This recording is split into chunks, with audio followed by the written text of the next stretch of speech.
translate the pasuk, Shuvu banim shovavim. You know, it's a famous pasuk. Come on, give him a yeah. I get yelled at by my wife, and apparently my kids too. All right, guys, go to Gimel. So get this. There's on. Are the English ones for him? Yeah, there's one on the corner. Yeah, Behar. We're gonna do Derush Gimel. We have a pasuk in Yirmiyah that says, "Shuvu banim shovavim," return, O wayward sons. Sounds familiar, Tom? Yeah. Right? So Zera Shimshon says something very interesting. How do you translate the word shovavim? There's two ways you could translate the word shovavim. Shovavim could be lashon teshuvah, and it could also be learned as lashon reshaim. Right? What does shovavim mean? Lashuv, to return. So it makes it sound like you were Shuva, right? Like you made Shuva. Or it could also you could learn it as reshaim. Reshaim is wayward ones. You know, like you guys that are off the derech, right? That's the general ways that you would explain that, right? In Behar. Behar. Gimel. Behar Gimel. So again, Shuva banim shovavim. The word shovavim could be explained as teshuvah, and you could read it as reshaim. And you know this pasuk, you can't say it's referring to teshuvah because that doesn't make sense. Return, the ones that made teshuvah. It doesn't make sense because they already made teshuvah. They already returned. You understand? You can't say that the word means shovavim. The question is, what does the word shovavim mean? Okay? Shuvu means return, banim. So return sons, shovavim. What does it mean? Shovav, the shoresh, could mean shuv, return, meaning that they already returned. And that's why they made teshuvah, but that doesn't make sense, because why would I do something shovavim? Right? That's correct. Or lashon reshaim. It could also be the reshaim, the wayward sons. Like you guys that need to return. We can't say it's talking about teshuvah because because the pasuk is talking about to return. But we don't need you to tell you to return if you already returned. If you already made teshuvah, we don't need to tell you return once. I did it already. I'm here. I'm in shul. Well, I'm here. What do you want from me? I'm here. Mordechai. Can I just make one comment? Yes. My personal experience. Sure. I'm about Shuva. I know. Okay. You tell me all the time. So we came back. But you know what? You're always coming back. So that's why I don't like the term that when people say, I'm also about Shuva. What do you mean? Yeah. No, what are you talking about? If I do something wrong yesterday and I try to make the Shuva today, that's about the Shuva. It's not such. It's a myth. I'm saying. Yes, I agree. But Yirmiyah is screaming out to the people, return. He's talking about the masses. He's not talking about I think he's talking more standard stuff here. Not like, yes, I agree with you, and I'm with you, by the way. But in the context of what Yirmiyah is saying, it's not that. Okay? But I hear what you're saying. So, right? So, Shuv, right? And also, if you want to say that the Perush is the Shaim, it's also hard to understand. Because why would you use this term, Shovavim? Just say the Shaim. You're a bad nation, return. Why would you use the word Shovavim and that has a double language and it's hard to understand? Why are you beating around the bush? Say what you need to say and say it fast. Tom, you with me? Yep. It's a great question, no? Very good question. Zera Shimshon said there's the third way to look at the word Shovavim. He's going to show you a third way that you could look at the word Shovavim. Okay? There's a Gemara in Gitin. Okay? It says, how do you know that a Nochri, a non-Jew, can acquire another non-Jew regarding his hands? Meaning, when they're living amongst us in Israel, how do you know? We know we're allowed to acquire a slave. Okay? Eved Kanani. How do we know that they are allowed to have an Eved Kanani? How do we know that they live in our land, they are allowed to get their own? So it's actually a pasuk. Why? Why are you asking? Because it's a pasuk in this week's parasha. It says, "Vegami bnei hatoshavim hagarim imachem mehem tiknu." Tiknu is from the shoresh of acquire, koneh, to acquire, koneh hakol, like we say Hashem, koneh. So it says also bnei Israel, right? It says vegam, and also from the strangers that are living with you, from them you can acquire, which means you can acquire them, they cannot acquire you. Okay? But they can acquire other than. We're going to find out. Didn't you just say that? No, we said, no, we're asking, what's the question? Because we have a pasuk saying we know we are allowed to acquire them. How do you know they are allowed to acquire themselves? Right? All this, by the way, is the Gemara. It doesn't say it is. The Resh Lakish. The Resh Lakish brings this whole derasha. And he says, Atem koni mehem, you could acquire from them. Velohem koni mikem, but you cannot acquire from them. Velohem konim zelazeh, and they're not allowed to acquire each other. They're not allowed to acquire. This is what Resh Lakish says. But then the Gemara says, what are you talking about? Because he says, if you look at the wording of the Gemara, it's very strange. He says, Velohim konim zelazeh, and then he writes, Yachol lo yiknu zeh et zeh. Where would you know? Why would you think you're not allowed to acquire, that they are allowed to acquire themselves? So the Gemara stops and says, what have you just said that they're not allowed to acquire themselves? Again, very confusing. It's a very confusing Gemara. Resh Lakish says that how do you know that a nochri can acquire nochri with his hands? There's two ways to acquire a slave. His work that he does that belongs to you, or his goof, his body. If he acquires his body, that means his children that he has belongs to you. Any new children he has belongs to you. Okay? That's what a goof be. Maaseh yadav is just I acquire you, you get to go home, but you're my slave. I take care of you and stuff, but I don't own you like that. There's two levels of ownership. So Resh Lakish says, how do you know you can do this for a goy? A goy can do it to themselves. He said the way it says in the Gemara, he says they are not allowed to acquire each other.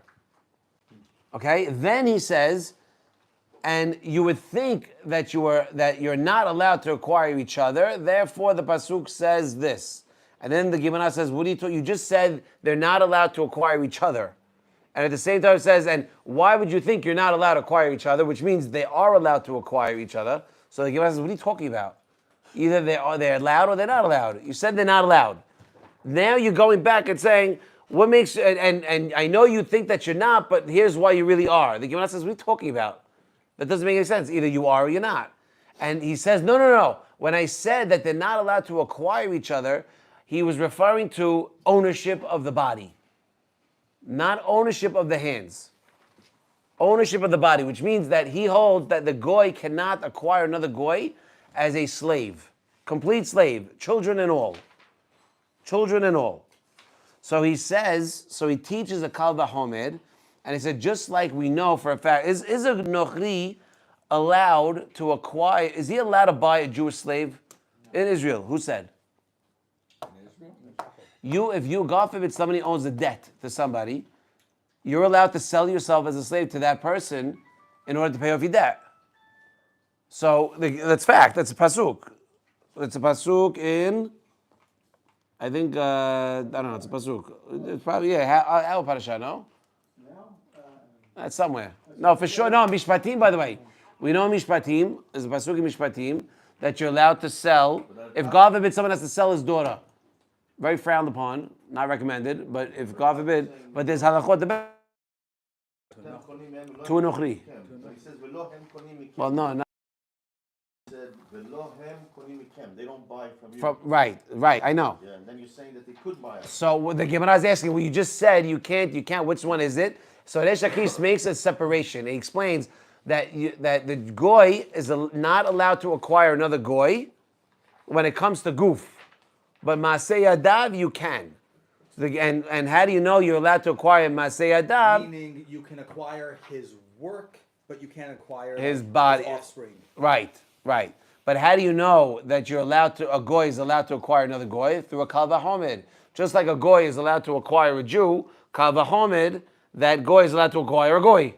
If a goy could acquire a Jew as a slave, then for sure he could acquire a goy. That's what the Gemara says. Okay? But then look what the Gemara says. It says, Hane mele bekaspa. That's referring to a purchase. What about behoska? What about hoska? By force. We had two things. We had maaseh versus goof.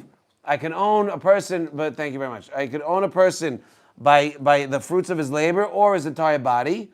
And how do I acquire somebody? One of two ways. I could purchase or I could take. You go to war, you take. So Rav Papa says, listen, you ready for this? You following me? It's a little. This part's a little confusing. I ain't gonna lie, but I'll bring it. I'll bring it home. Okay? We're showing the different levels. We're showing the different levels of buying buying a slave and acquiring a slave. How do you want to? How could you acquire a slave? How could you purchase a slave or take a slave? Rav Papa says, Ammon and Moab. We know those two, Ammon and Moab, right? We're not allowed to go to war with them, right? We're not allowed to go to war with them. But Rav Papa says, Tom, you like this one? You're not allowed to go to war to them, but you're also not allowed to bring them in as converts till 10th generation. Right, the men. The women, Ruth, Moabiyah. The women are allowed to come. The men weren't allowed to come. The women are allowed to come. There's no isur about the men, about the women coming in. How come we don't go war? You know that? Moab, you're not allowed to bring Moab in, right? But a woman you can, not the man. Why? Of course. So it's more than, I think it's because the men made the women go out. Or the men made the... Whatever. It's the seed. Go ahead, tell It's the me. seed you're worried about, believe me. That's true too. Yeah, go ahead. How come we can't go to war to them? Because what they do? Because they gave us, gave us water on the way. Right, because we have to have Hakarat Totov for them. But because... I thought we don't bring them in because they didn't give us... No. Yeah. No. Because they didn't give... That's why we don't let them convert. So then why can't we go to war with them? For that reason. But he's saying the complete opposite reason. We're supposed to have Hakarat... What does it say in our scroll? We had Hakarat Totov for them or You something. don't go to war with them because you have a Karzas hope for David Melech coming from there. What are you talking about? From something future? How do I know what future? Could you look and see why we don't go to war with Ammon and Moab? Look at sorry. Why don't we go? It says Rav Papa. Come on, boys. Whoever's got the article's got to step it up. Eli, I don't know what you're doing, but you could look inside. Don't share nothing. Just learn with me. So then say it. It's good for other people to speak also, but anyway. Baby, what you up? No, the reason that we have a chorus of one, because they have yichus back to Avinu's family. Another reason is because there was a certain gezerah only until a certain amount of generations we were allowed to go at war with them. And also, on the panemius reason is because they had a nitzos and Mashiach in there, and we weren't allowed to. Give me an article. I told you. Give me an article. Just saying. Let me see. Was that true, or that you're assuming that's the No, reason? that's true. So It's true. why? Hashem doesn't have a, Because he's of not Lot? connected to time. Because of Lot and Why do we have Hakarat Totov to Lot? Because he's still Avinu. righteous compared to Sodom, you know. That's why he stayed... How come Hashem saves Lot from Sodom? David Melech comes David out. HaMelech's coming from him. David HaMelech is coming from. So by the way, let's say where is it? It says go to Bamidbar. Rashi is the Bamidbar. Perek Kaf Aleph. It's in Hukat. 26 Kavav.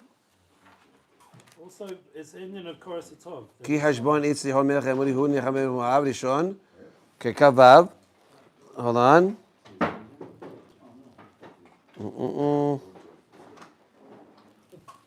I don't know. Okay, fine. So we have 3 reasons why you're allowed. Allowed to what? Why you had to have Hakarat Tov to What them. does it say? Based on what Eli said. It's not telling me why here. Most of Mashiach. Look, there's a big schus that Mashiach come out and Bruce and not just what I said. No, it's not a small thing. It's just... Mishpacha with Lot, and that goes back to Amavinu. 11. Oh, 11. Oh, Devarim. I'm sorry, it's in Devarim. Panemius, we're not able to conquer those lands until the Moshe Mashiach. Like Esav, Moab. Why weren't we allowed to go into those lands? What's the real reason? Seriously, why weren't we able to invade those lands? We had to go through Derech, Sichon, and Og. Why did we couldn't just go straight through their lands? Look what it says. You're right. Vayomer Hashem Elai al tasar Moab. Don't mess around with Moab. Ki tidgad bam milchama. But ve'al tidgad, right? Ki lo eten lecha me'arso Yerusha. I'm not giving from your land Yerusha. Ki libnei Lot natati et ar Yerusha. Because I'm giving it to Lot's kids as the nation. It's in Devarim in Perek Bet. So that's the reason why you're not letting go after. But when Sihon defeated Moab and Ammon, they're not Ammon and Moab anymore. They became Sihoni people. So that's it. You're paying the different currency. So now you're allowed to attack them. It was only a portion of the land. Because they didn't conquer So, all. so that's what Papa says. Because of Sihon, I'm allowed to go into these two countries. That was that great. That's But awesome. that's also a premise that we had a little ma'ain of Mashiach, because we were able through that to conquer the auras that were in there a little bit and taste a little bit of what you must Mashiach. That's what Sadiqim say. So again, so that Papa says, Amon Moab Taharu Besihon. So he says you found the source that a nochri is a buy a nochri. Nochri said minayin. How do you know you're allowed to buy if a person acquires if a nochri takes a Jew by captive that it sticks? Meaning by force though. By force. Because we have a pasuk in Hukat. Hukat, it says, Vayish mimenu shevi. Right? And they took a captive. And since they took it's mentioned, they took somebody, they took one person into captivity, and they call her a captive. Sounds very similar. So hold on, don't, very Didn't good. look ahead. Very, very good. Now he's getting closer. We're giving a third explanation of the word shovavim. So we start by saying, Shuvu banim shovavim. The word shovavim, what does it mean? It can mean two things. One, it could mean lashon teshuvah, because what does shuv mean? To return. So shuv banim shuvavim, return, right? It could be marked as return, but at the same time, it doesn't make sense over here because you already returned, you already made teshuvah. So why you tell me? It's like when someone tells you to do something, I already did it. But why are you telling me to do it again? Oh, I thought you didn't do it. But Hashem knows you did it, so Yid Miyah knows. So it can't be tzaddik, it can't be teshuvah. So the second way is the shaim. Reshaim. But if it's Reshaim, then why would the Pasuk use this term? Why would they use Shovavim? Just use the word Reshaim. So it is Zera Shimshon is bringing a novel explanation of a third opinion, a third explanation of the word Shovavim means. We bring, this whole pool that we did with this Gemaran Gitin, that's very hard to understand, because it doesn't write the whole thing straight through, and Resh Lakish does the little pupil thing, is to show you that how do you know that a Nochri is allowed to buy a Yisrael behazakah, with strength, from the word Vayesh Mimenu Shevi, captive. Captive. Horrible, huh? Crazy. You see two things. A person could be purchased through money, a kinyan, or it could be taken by force. Also, could be owned by just the labor of his hands, owned by him completely. Okay, which means he could give you a shivha, and you have to have kids with her and have kids with them. How could the Torah let a strong guy control a weaker guy just because he could control him physically? Reality is reality. How does the Torah allow that though? Just like look to So we're going to talk about it soon. Yeah, Reuben. I'm trying to understand, Pidyon Shvuah, he's captive. Why are we not, it's a mitzvah, why are we, I don't understand. So he's showing, the Gemara is showing that a Nochri that takes a Jew through Hazakah, right, that a captive, right? He's saying that, how do you know that it sticks, that it's okay to be taken? Crazy. What? It's crazy. This is the end or the No, relax, it's just the beginning. This is the beginning. It's not a mitzvah, no. What does it mean, okay? What does it mean? Give me the Gitin. Give me this first one. No, yeah, no. So far now, what we're holding now, if you grab somebody physically, or Goy grabs a Jew and grabs him physically, locks him in his house, he forces him to be a slave, he owns him. You got him. The nafkamina would be that if it's not a valid transaction, then you just knock down the doors and pull out your guns and fight until you got it. But if it's a valid transaction, you make the deal for it. So that is Pidyon Shvuah, you can't go in like, You can't go save a guy like that? Maybe yes, maybe no. But if it's what you happens, do it through a transaction. Charlie, if it's in Eretz Yisrael and our hand is involved, are you saying we have to still buy him? I mean, that'd be like Hamas grabbing, like exactly what's going on right now. Exactly. It's impossible. Charles, what do you say about this? What are you saying? I'm working on it. Bam Kasha. According to All right, look at this. All right, look. Hamas, that's what Look. we can't free them, we gotta pay them. What's going on? We cannot deduce that a goy, an ochri, may acquire by capturing a Jew as a slave, just as he can acquire a goy, because a Jew cannot be acquired as easily as a goy. How then do we know that the captor can acquire the Canaanite slave who is obligated to perform mitzvot, and in many respects considered a Jew? The Pasuk refers to captured Jews as captives, indicating that they were now owned by their captors. Thus, a captor acquires a captive, whether it's a Jew or a goy. It doesn't have anything to do with what you're supposed to do. It has to do with what the guy that's taken. One second. Meaning, maybe he's not obligated to This mitzvot guy- right now. Is this guy a goy that captures a Jew? He's saying the goy did a kinyan to catch this guy, the Jew, yeah? Yeah. The Jew runs away and escapes. Are you saying Where? that Where? From the goy? When? A goy grabbed the Jew, captive, bring him in. You're saying here he won him. He did a kinyan. He owes him money?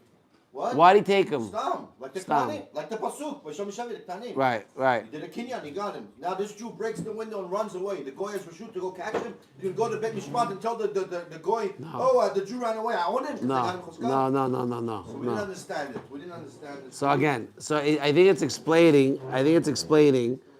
It says the pasuk refers to captured Jews as captives, indicating that they were now owned by their captors. Thus, a captor acquires his captive, whether he's a Jew or a goy. So what? So what do you say? Whether he's a Jew or a goy, he's owned by the captive. What do you mean owned? So if the Jew ran away, is he? It must be talking about the Jew himself. Maybe that means like maybe he's not hayav in any mitzvot now because he's a slave. Maybe he's talking about that. A Jew cannot be. I don't know. Maybe it wasn't Time and conquered. time again, Jews were captured and they became slaves. Nebuchadnezzar, the Assyrians, etc., etc. Not a one-time occasion. It's true. Unfortunately, it's true. It's true. But you need to know how it translates Wait, here. What about Paro? Were we not slaves in Egypt? The point that we're making, the point that without getting into the halachic details, which have all good points, is that the person that's taken by a goy is called the captive. That's what I want to bring out. And Zera Shimshon explains that a nochri is not we know the Yetzer Hara is also called nochri. The Zohar HaKadosh in Parashat Bo Mem Amud Aleph explains that nochri means a non-Jew. Okay, it's also an allusion to the Yetzer Hara, the evil inclination himself. How do we know? It says in Tehillim, Ki lo yeh becha el zar v'lo tishtahave le'el nechad. You should not have in you lo yeh becha. What does Mordechai? What does becha mean? In you. You shouldn't have in you a foreign ruler, and you shouldn't bow down to a foreign god. And we know the Gemara on Shabbat. It also says, who is el zar that's inside of a person? It's the Yetzer Hara. Okay? This whole thing that we're showing is, remember, we're trying to get to the understanding. What does Shuvu Banim Shuvavim mean? What does Shuvavim mean? We said it can't be Sadiq, and it wouldn't mean Rasha, because if it was Rasha, there's no reason why we would just make a random, it would just say it differently. Just say it straight out. So Shovav, what are we learning? Is we're trying to say it also means captive. And we're showing you that... a person that's captive to the Yetzer Hara. Right. We're getting there. We're unpeeling the onion. Yeah, we're gonna get the hell. We're unpeeling the onion. Legit. Mason's a rough one to understand. So look, so that's what I'm saying. The onion has no fruit. It's all klipot. Really? The onion is all klipot. It's a dry klipot, another klipot. Wow, another klipot. I didn't know No that. fruit. That's crazy. So the Gemara says not to eat onion. So look what it says. The Breslovers don't eat onions raw. Yeah. Raw. Raw. They're delicious. That's why what? That's why they're sick? Why onion's good for you. Now it gives hair on your chest. So it's all klipot. There's no fruit. And no meat. A raw onion is actually poison. What, the Breslovers are Eating a raw onion is poison. Really? You can die. All right, boys, we're done talking about onions. We're good now. So now, look, we're bringing. The whole thing is that we're showing you that shovavim means something else, something new. Shovav means what? So when you fry a lot of klipot, it becomes sweet.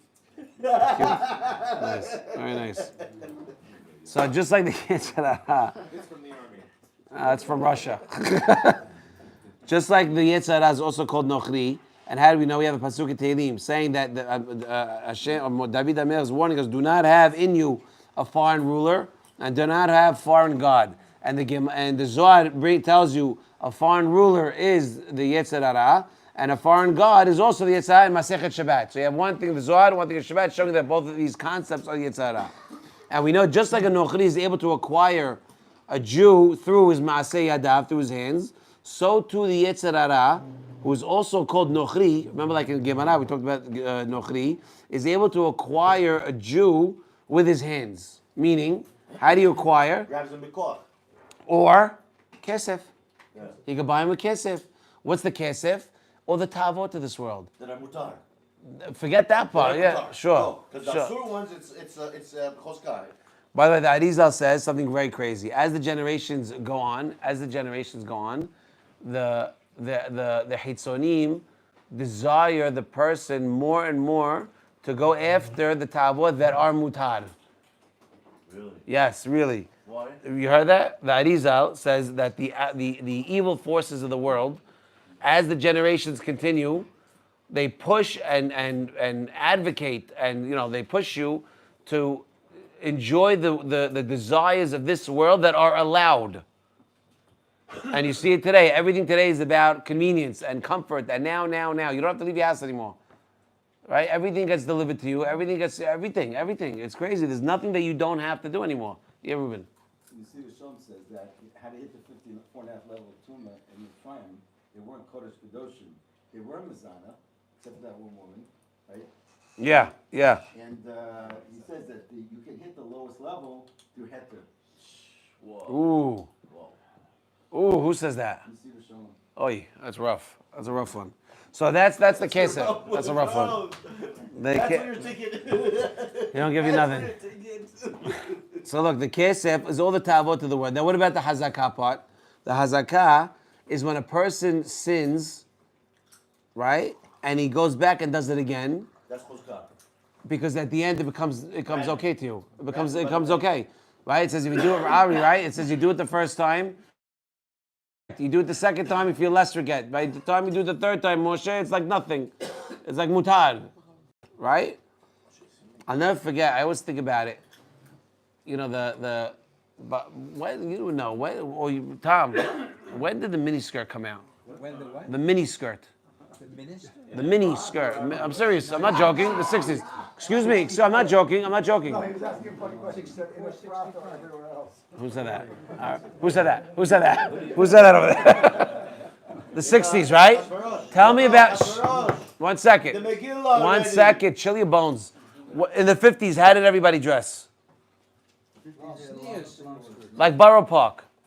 In 50s, That's true. it's true. That's very true. I'm sorry, it's true. In the 50s, everybody dressed like there was Borough Park in Brooklyn, Lakewood. Long. Everybody. All of a sudden, things move. So the first generation that had that this new thing came out, everybody was freaking out. Everybody was going crazy. Second generation, it's okay. Third generation is mutar. That's what they had a problem with rock and roll when it came out. They really thought it was gonna and look what happened actually. They're right. I guess they weren't too wrong. Open the doors. Those parents really Stop it. It's all your fault, Tom. So what are we learning? Boys, you have to understand. Elvis Presley. That's all you're talking about. Guys, it also says in the Gemara, it says in Berachot, that the Reshaim are controlled by their own Yetzer. Okay? And Shem muhzakim him lahto. Because they force them to sin. Because it's so easy for the Rasha to sin because they're so used to it. Again, in the beginning, it's hard. You feel regret. Oh, why'd I yell? Why'd I do that? Second time you yell, third time, it becomes nothing. But it's all driven through the So it's a benevolent ruler Are we building at up? the beginning. But the best book that Benevolent ruler, but as it goes on and goes on. so my son had a book. My son had a book called The Little White Lie. The Little White Lie. It was a book called The Little White Lie. And what was it? It's a book. Whatever he was, I don't know how old.